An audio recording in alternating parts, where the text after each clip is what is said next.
Lectura del Santo Evangelio según San Lucas. En aquel tiempo estaba Jesús lanzando un demonio, el cual era mudo. Y así que hubo lanzado el demonio, habló el mudo, y se maravillaron las turbas.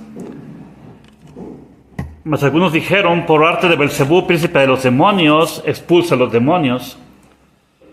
Y otros, para tentarlo, le pedían algún prodigio del cielo. Pero Jesús, cuando vio sus pensamientos, les dijo: todo reino dividido en bandos quedará destruido, y toda casa se derrumbará. Pues si Satanás está también dividido contra sí mismo, ¿cómo subsistirá su reino?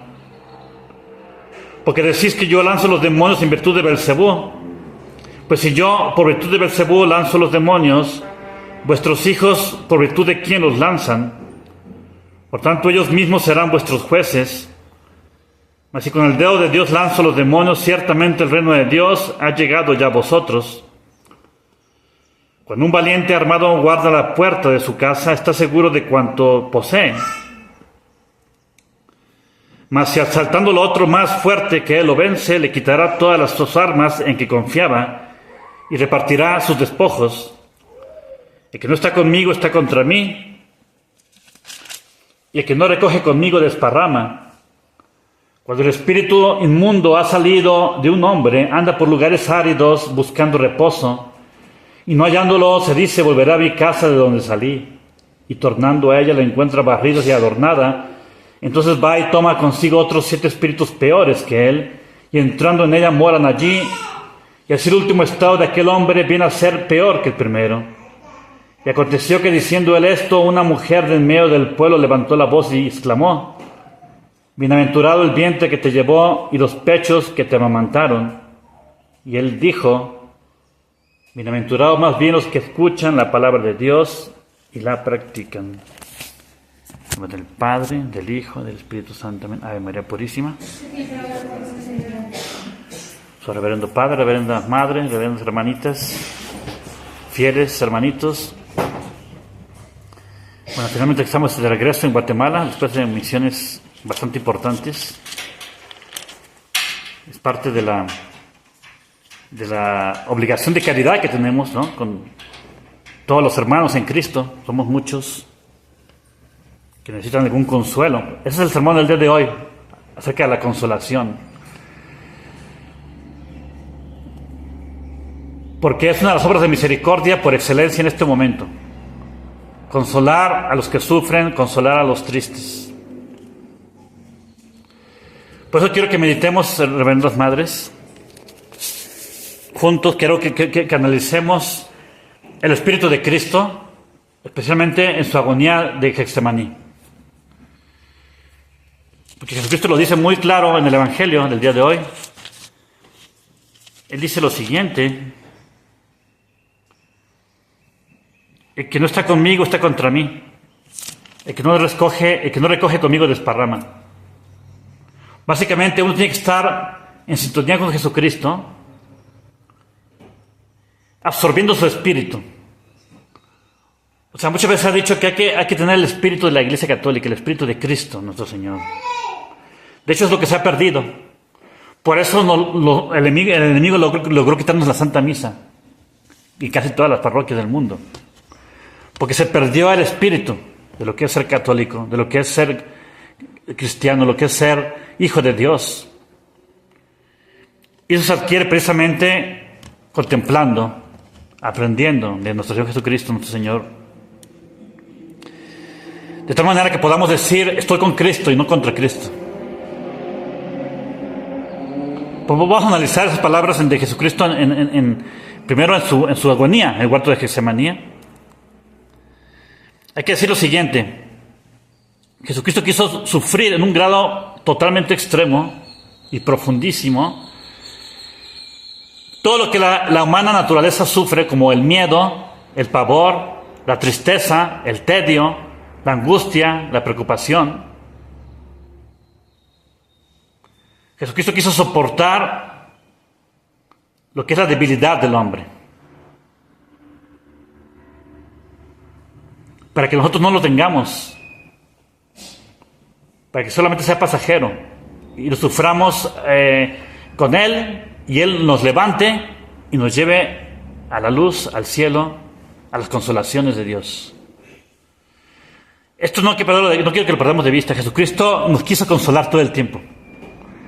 Quiso descender a ese nivel de sufrir las debilidades humanas, las miserias humanas, para que nosotros no las suframos eternamente, para que no se hagan imposibles, para que podamos nosotros ser aliviados y consolados. Esto es bastante importante, porque vamos a concluir de allí que es necesaria la penitencia, es necesario ese Espíritu de Cristo en nosotros para no renunciar a la cruz y abrazarla con todas nuestras fuerzas. Entonces Jesucristo se humilló y se sometió a todas esas tristezas, tedios, pavores, preocupaciones, angustias. Se pudo haber zafado y no lo hizo. Esta es la primera lección.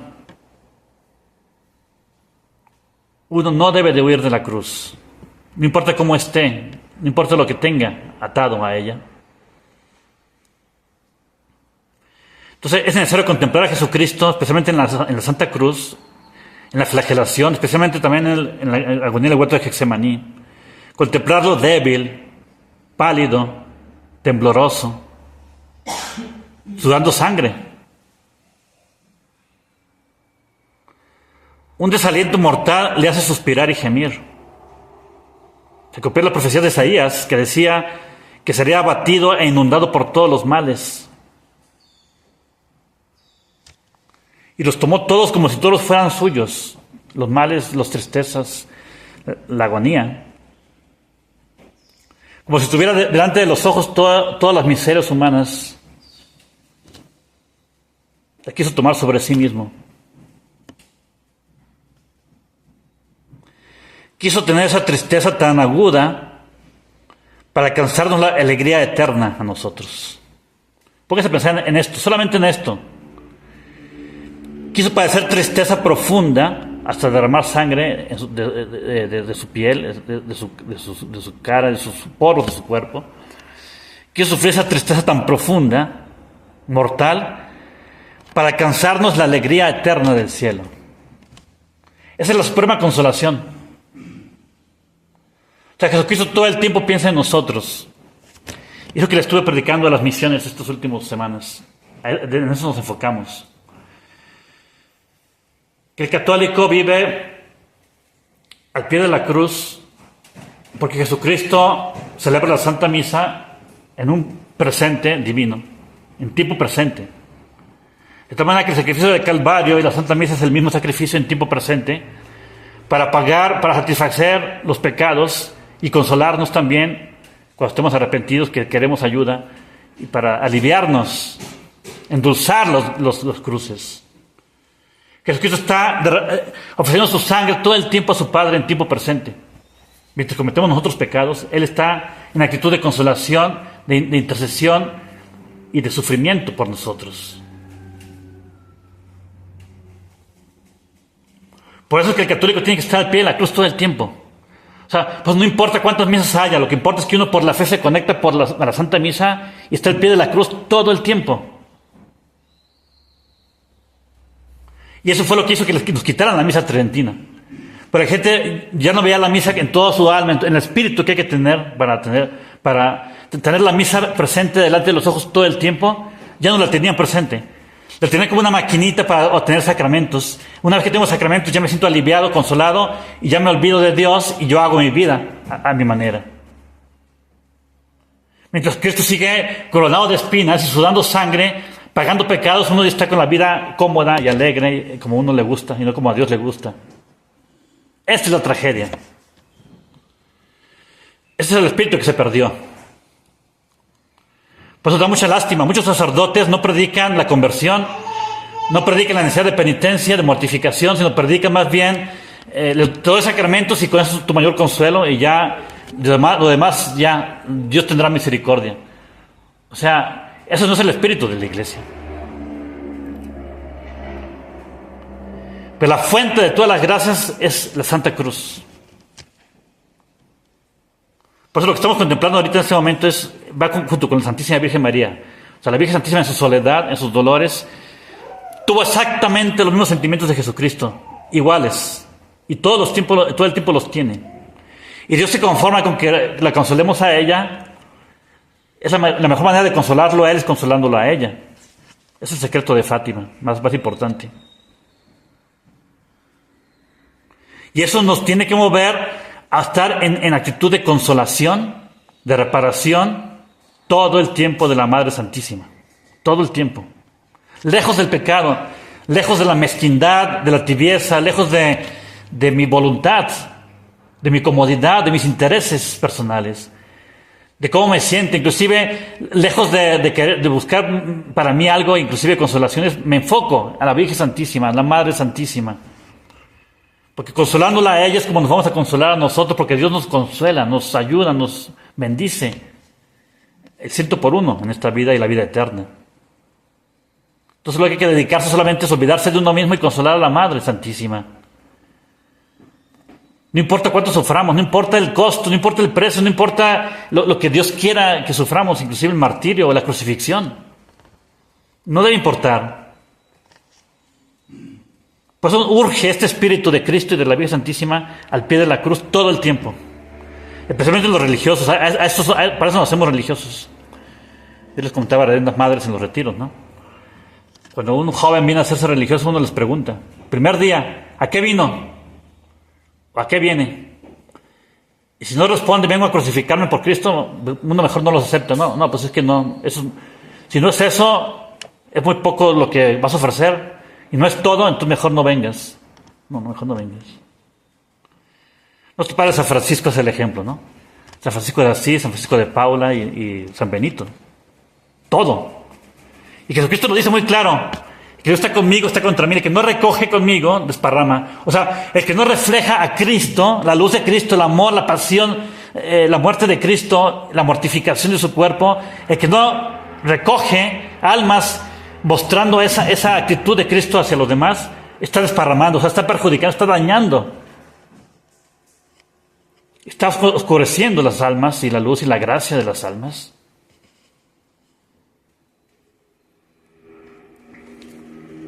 Entonces Jesucristo se aflige, la Madre Santísima se afligen para consolarnos. ¿Y porque nosotros no debemos hacer lo mismo? Esa es la Cuaresma. Pues muy bello los mínimos que acabamos de fundar, sí, los mínimos franciscanos quieren tener esa consolación continua y reflejar en su cuerpo, en su alma, todo el tiempo a Jesucristo, a San Francisco de Asís, ¿no? ¿Para qué? Para consolar a Jesucristo y a su Madre Santísima todo el tiempo y reparar los pecados. Es que dice San Benito que la Cuaresma es el espíritu de Jesús que debería de prolongarse todo el resto del año. Pero como no tenemos la fuerza, la fortaleza de hacerlo todo el año, lo hacemos en la Cuaresma, ¿no? Pero lo ideal es que sea todo el año, por eso los mínimos franciscanos intentan hacerlo, ¿no? Todo el año.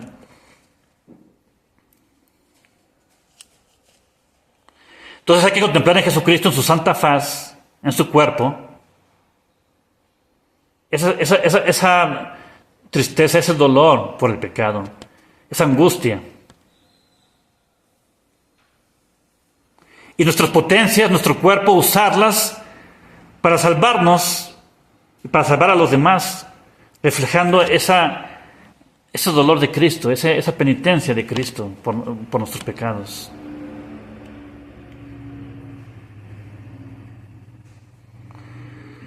Jesucristo usó sus facultades, su cuerpo, sus potencias para sufrir. Entonces nosotros hay que usarlas para mortificarnos por amor a Él. Hay que comprender su pasión interna, sus sentimientos internos. En Jesucristo hubo hay dos voluntades en Jesucristo. Una voluntad divina y una voluntad humana. Es un dogma de fe. Entonces la voluntad divina preside y manda, pero la voluntad humana de Cristo se somete y obedece.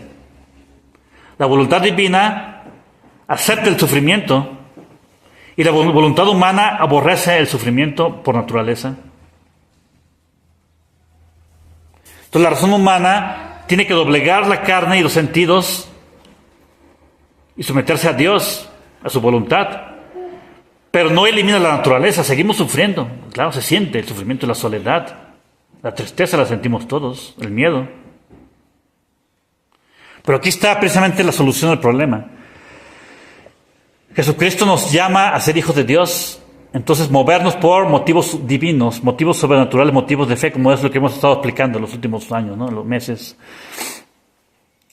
O sea, lo humano, mis inclinaciones, mis deseos, todo eso someterlo a la voluntad de Dios. Por eso tenemos una santa regla, nosotros, en los religiosos. No importa lo doloroso que sea, sabemos que es la voluntad de Dios y nos sometemos. Especialmente a su divina providencia, ¿no? La divina providencia dicta algo, desea algo, hay que seguirlo, aunque nos crucifique.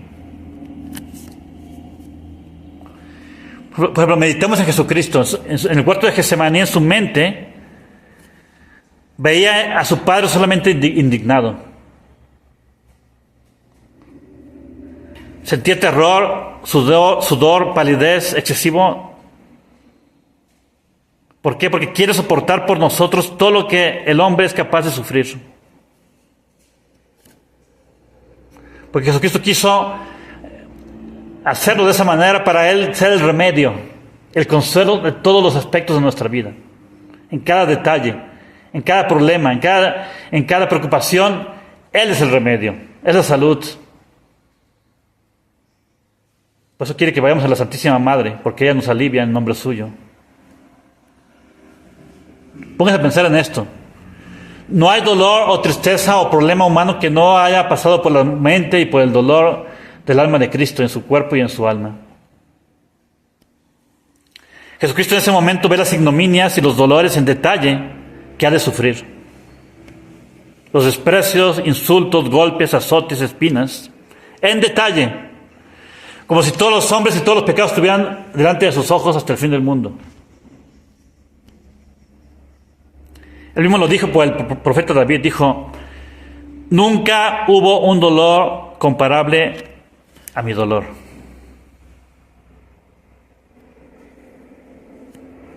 Y lo dijo también de la Santísima Madre Santísima.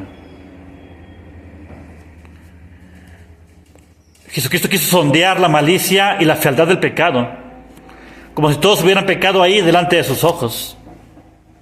Por eso tenemos que pedirle algo de ese dolor para consolarle con nuestro arrepentimiento. O sea, la gracia de la penitencia, del dolor por los pecados.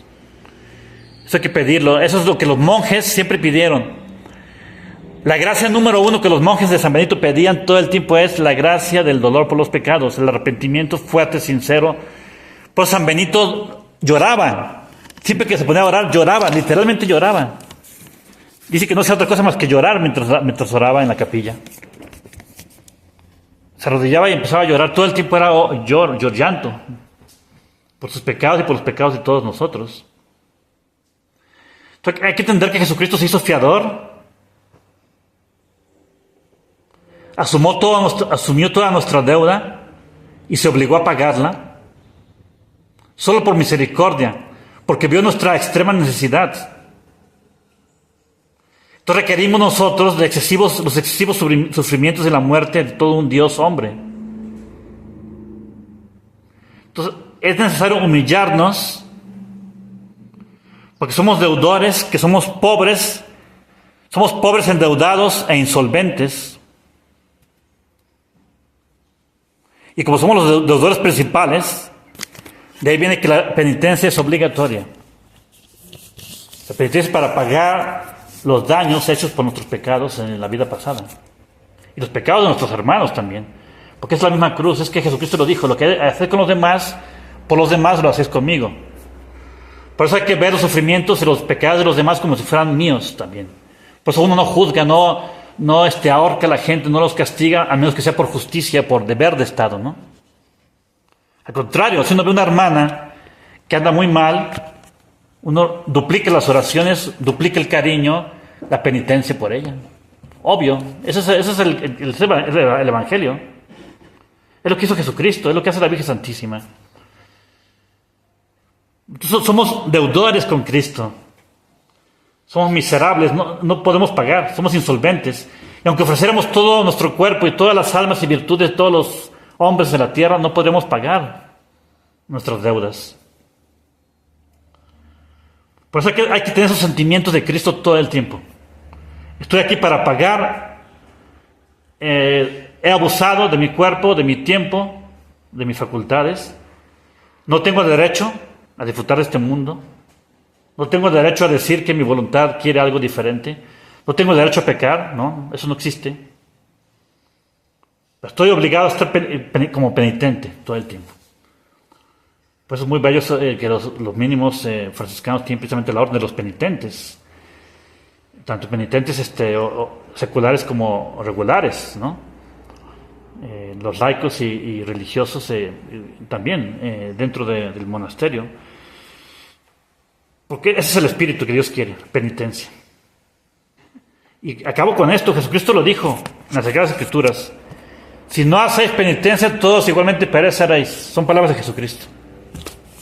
Y más los religiosos todavía. O sea, nosotros tenemos que poner el ejemplo, ir a la cabeza de la penitencia.